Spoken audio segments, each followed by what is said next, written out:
মৰমৰ ছাত্ৰ-ছাত্ৰীসকল, আজি মই তোমালোকৰ কাৰণে আন এটি ভিডিঅ' লৈ আহিছোঁ আৰু আজিৰ ভিডিঅ'ত আমি আলোচনা কৰিম অসমীয়া ব্যাকৰণ প্ৰত্যয়ৰ ওপৰত। প্ৰত্যয় তোমালোকে নাম শুনিছাই, বহুকেইটা ক্লাছত প্ৰয়োজন হয় আৰু বিশেষকৈ মেট্ৰিক আৰু হায়াৰ ছেকেণ্ডেৰী ফাইনেলতো আহে। অষ্টম, নৱম, দশম, পঞ্চম শ্ৰেণীৰ পৰাই প্ৰত্যয়ৰ আলোচনা আছে আৰু ওপৰলৈও তোমালোক যিমান ওপৰলৈ গৈ থাকিবা অসমীয়া ভাষাৰ লগত জড়িত হৈ থাকিলে তোমালোকে প্ৰত্যয়ৰ বিষয়ে পাবাই। গতিকে আজি আমি প্ৰত্যয়ৰ ওপৰত সম্পূৰ্ণ আলোচনা কৰিম। A to Z তোমালোকে ধুনীয়াকৈ লিখি ল'ব পাৰিবা আৰু লিখি লৈ তোমালোকে শিকি দিবা। মই সহজ সৰল ভাষাত বুজোৱাৰ চেষ্টা কৰিম তোমালোকক। প্ৰত্যয় জানিবলৈ হ'লে তোমালোকে প্ৰথমে জানিব লাগিব প্ৰত্যয় কাক বোলে। প্ৰত্যয় কাক বোলে বুলি ক'লে তোমালোকে মনত ৰাখিবা যে প্ৰকৃতি বা মূলৰ লগত যিবোৰ বৰ্ণ বা বৰ্ণসমষ্টি যোগ হৈ, মনত থাকিব, প্ৰকৃতি বা মূলৰ লগত যিবোৰ বৰ্ণ বা বৰ্ণসমষ্টি যোগ হৈ নতুন নতুন অৰ্থযুক্ত শব্দ গঠন কৰে তাকে প্ৰত্যয় বোলে। মই আকৌ এবাৰ ৰিপিট কৰিছোঁ, প্ৰকৃতি বা মূলৰ লগত যিবোৰ বৰ্ণ বা বৰ্ণসমষ্টি যোগ হৈ নতুন নতুন অৰ্থযুক্ত শব্দ গঠন কৰে তাকে প্ৰত্যয় বোলে। যেনে ধৰি লোৱা, মই ইয়াত এটা উদাহৰণ লিখিছোঁ, ফুল যোগ অনি, এইটো হৈছে প্ৰত্যয়। এতিয়া কি হৈ যাব? ফুলনি। এয়া প্ৰত্যয় এনেকে লিখা হয়, মনত থাকিব। ফুলৰ লগত আমি অনি প্ৰত্যয় যোগ কৰিছোঁ, মিলি হৈছে কি? ফুলনি। এনেকে তোমালোকে প্ৰত্যয়ৰ ওপৰত পাবা। সূত্ৰটো মই কৈ গৈছোঁ, তোমালোকে লিখি ল'ব পাৰিবা।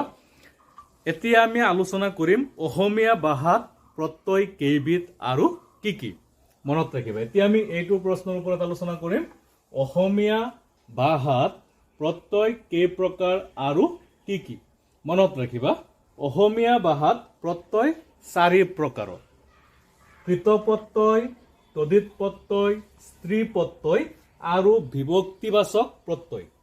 মনত থাকিব, কৃত প্ৰত্যয়, তদ্ধিত প্ৰত্যয়, স্ত্ৰী প্ৰত্যয় আৰু বিভক্তিবাচক প্ৰত্যয়।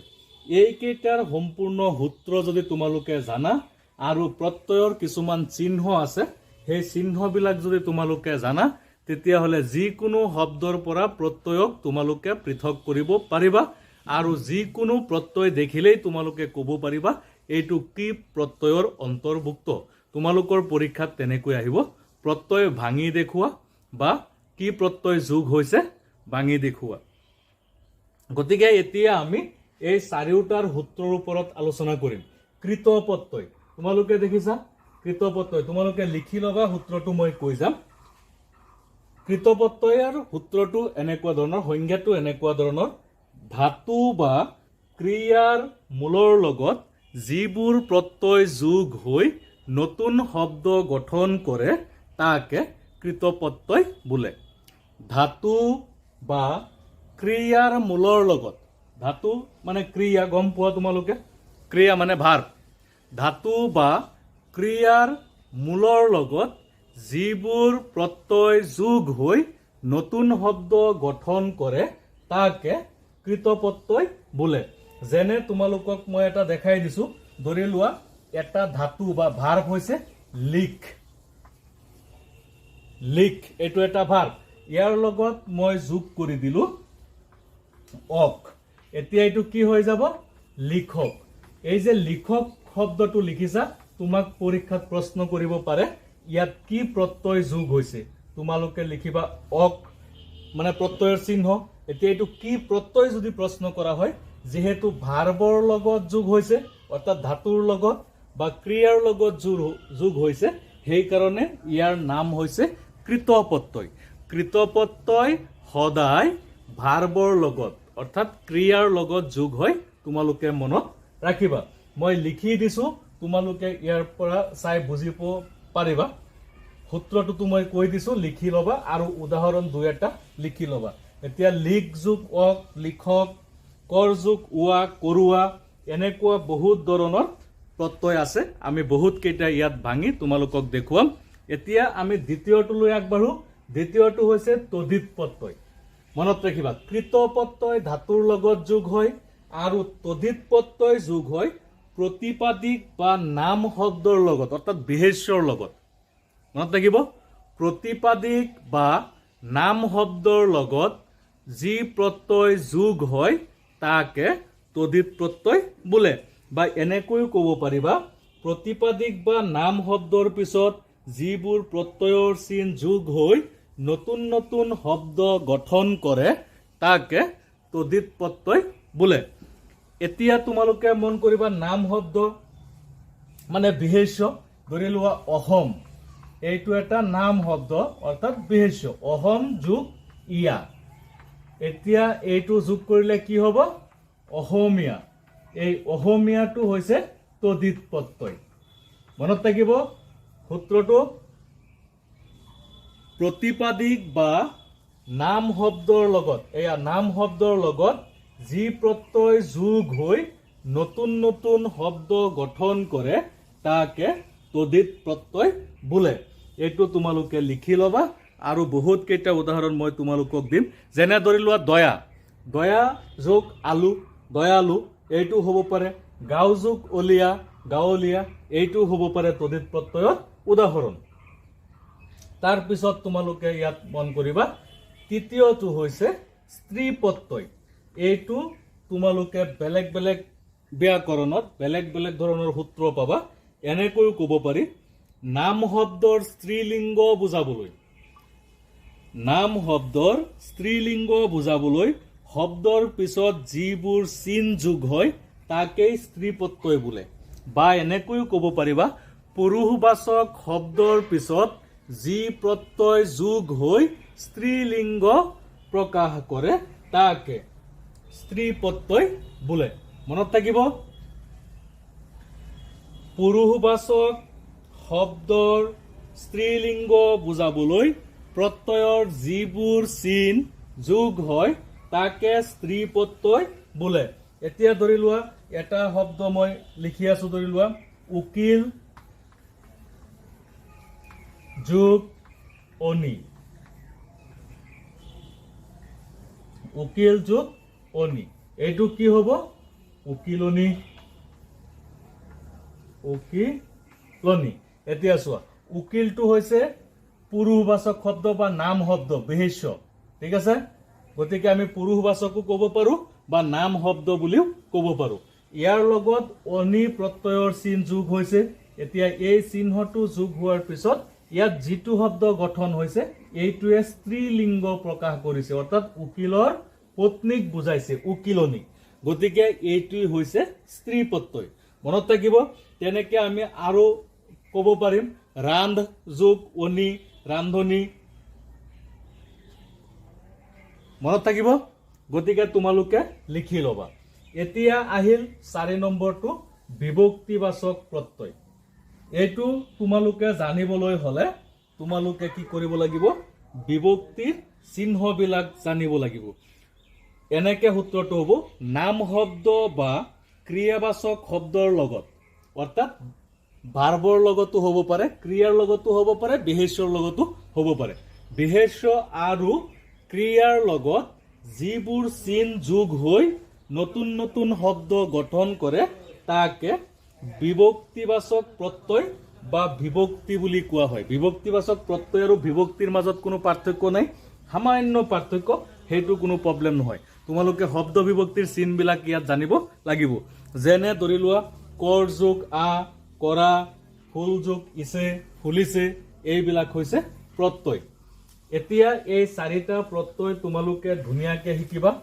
এতিয়া তোমালোকে জানিব লাগিব কিছুমান প্ৰত্যয়ৰ চিহ্ন আছে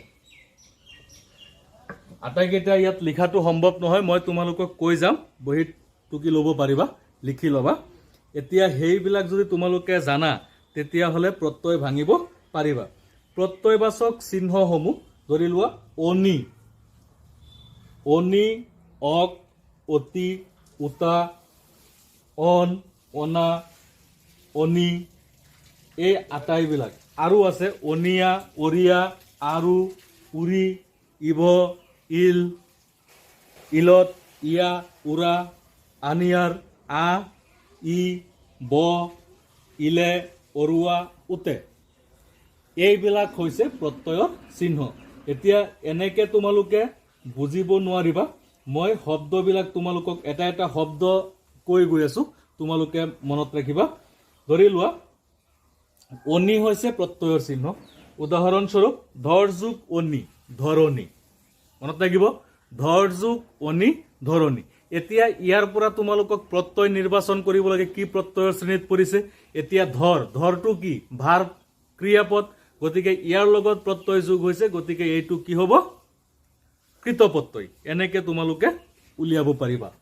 লিখ যোগ অক লিখক, চল যোগ অতি চলতি, চল যোগ অন্ত চলন্ত, খা যোগ উতা খাওতা, খা যোগ অতি খাৱতি, হু যোগ অন হুৱন, বাজ যোগ অনা বাজনা বা বাজনা, ৰান যোগ অনি ৰান্ধনি, মাঘ যোগ অনিয়া মগনীয়া, নাও যোগ অৰিয়া নাৱৰীয়া, লিখ যোগ আৰু লিখাৰু, কান্দ যোগ উৰি কান্দুৰি, মৰ যোগ ইব মৰিব, যা যোগ ইল গ'ল, যা যোগ ইলত গলত, গৰু যোগ ৰাগ যোগ ইয়া গৰখীয়া, বহ যোগ উৱা বহুৱা, মাঘ যোগ অনিয়াৰ মাগনিয়াৰ, হু যোগ আ হুৱা, কান যোগ উৰা কান্দুৰা, হাঁহ যোগ ই হাঁহি, খা যোগ ব খাব, যা যোগ ইলে গলে, বাট যোগ অৰুৱা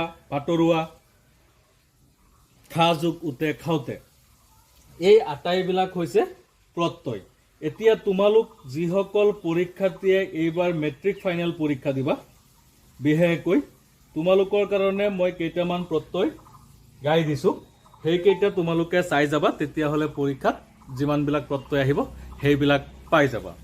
ধৰি লোৱা ঢোল যোগ ইয়া ঢুলীয়া, চোৱা যোগ পাত যোগ অনি চোৱা পাতনি, বাৰ যোগ অনি বাঢ়নি, মাহ যোগ এক যোগ ইয়া মাহেকীয়া, ভাৰত যোগ ই যোগ অ ভাৰতীয়, দিন যোগ এক দিনেক, বিহগ যোগ দীৰ্ঘই বিহগী, নিপুণ যোগ অতা নিপুণতা, প্ৰি যোগ তিন প্ৰাক্তন, প্ৰি যোগ তিন প্ৰীতি, সমাজ যোগ এক সামাজিক, সমগ্ৰ যোগ এক সামগ্ৰিক, বুযোগ অতি বুৱতী, দেশ যোগ অনিয়াৰ দেখনীয়াৰ, চাপৰি যোগ আল চাপৰিয়াল, খেতি যোগ অক খেতিয়ক, বাট যোগ অৰুৱা বাটৰুৱা, মধুৰ যোগ অতা মধুৰতা, হাল যোগ উৱা হালোৱা, আধুনা যোগ এক আধুনিক, বৃত্তি যোগ আল বৃত্তিয়াল, দেশ যোগ ই দেখি, খলক যোগ অনি খলকনি, কলিকতা যোগ ইয়া কলিকতীয়া, ভাৱ যোগ অৰিয়া ভাৱৰীয়া, বেগ যোগ দীৰ্ঘই বেগী ইত্যাদিবিলাক তোমালোকে চাই যাবা, তেতিয়াহ'লে তোমালোকৰ পৰীক্ষাত যি প্ৰত্যয়ৰ ওপৰত যি প্ৰশ্ন থাকিব সেই আটাইবিলাক তোমালোকে পাৰিবা। গতিকে আশা ৰাখিছোঁ তোমালোকৰ পৰীক্ষা ভাল হ'ব, তোমালোকে ভালকৈ অধ্যয়ন কৰা আৰু তোমালোকৰ ভাল ফলাফল দেখুওৱা।